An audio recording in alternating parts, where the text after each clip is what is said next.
Good morning, viewers. Today, we shall examine the general overview of the standard English sounds, also known as the English phonemes. English phonemes. Altogether, we have 44 English sounds. Please, let's not make a mistake.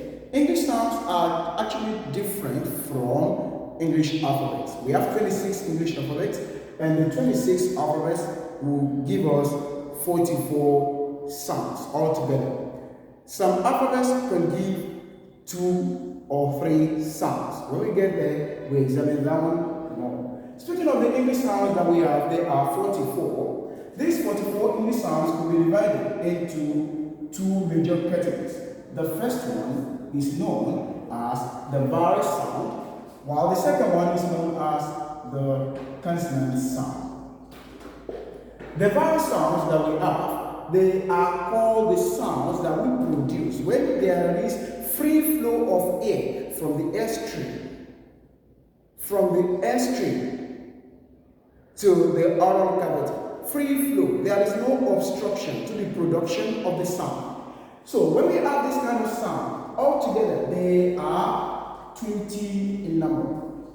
While the consonant sounds are those sounds that we produce when there is a partial or total obstruction to the air coming from the airstream. The obstruction might be either at the oral cavity or at the nasal cavity. All the consonant sounds that we have, they are 24 in number.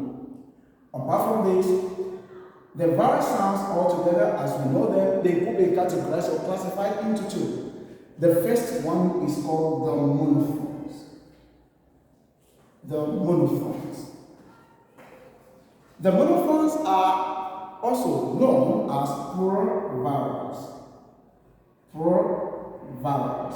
These are the vowel sounds that comprise only one category of sound. If it were to be R, it will be R. If it were to be E, it will be E. It will not be a combination of R and E. While the second one is called the diphthongs.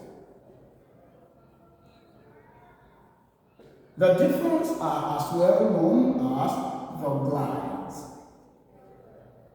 The glides. The diphthongs comprises 2 categories of monophones, 2 different monophones.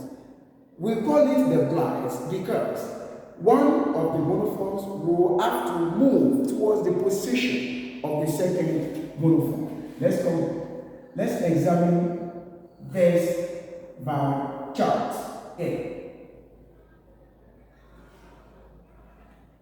This vowel chart is meant for a vowel sound. We have basically a monophone. We have a note A. The note A will give us this sound A. And we have another note A giving us this sound R. Now, for the production of the first diphthong, we now have from this note the sound gliding towards this point. Once we have it like this, this is the starting point. We have R. The second point is known as E. Once it glides from here to here, it will give us what is known as R. This is an example of a diphthong. Now, all the diphthongs that we have, they are 8 in number. While all the monophones that we have are 12 in number. Now, speaking of monophones, we have 2 basic categories. 2 basic categories of monophones and plural vowels. The first one is called the short vowels, while the second one is called the long vowels. The short ones they are 7 in number, while the long ones are 5 in number. 5 plus 7 giving us 12. 12 plus 8 giving us 20, making all the 20 vowel sounds that we have. The next category is consonant sound. We are going to have more explanation on the production of consonant sounds in the next edition of this class. But today, let's examine the categories of consonant sound. This category I'm talking about is going to be based on what is known as states of glottis. This category is going to be based on state of glottis.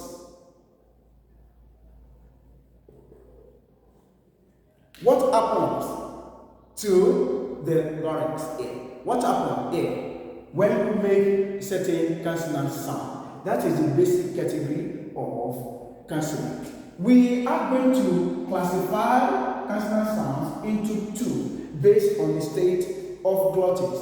The first one is known as voiceless. The voiceless consonant sound, while the second one is known as the voiced consonant sound.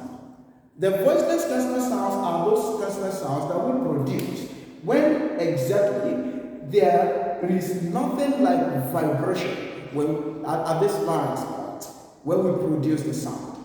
Consider this. Bring your upper lip and lower lip together and close the two like this, and let the air come in from the airstream, pass through it in an abrupt form. We have p, p. By the time you are producing p, check this part, hold it like this. P. You discover that nothing happens here. There is no movement here. Once we have that kind of a sound, or you are going to produce, touch this part, you discover that there is no movement here. Such a kind of sound is known as voiceless consonant sound. But let's try this one. If you want to produce b, touch this part, say b. By the time you produce b, you discover there is a kind of vibration there, or a kind of movement of the larynx part there.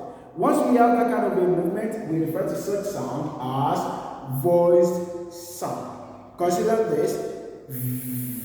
Touch it. You feel the vibration. That shows is also a voiced consonant sound. How many voiceless consonant sounds do we have?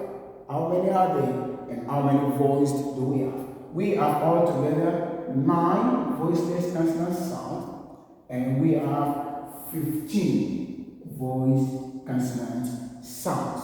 All these together will give us 24 consonant sounds.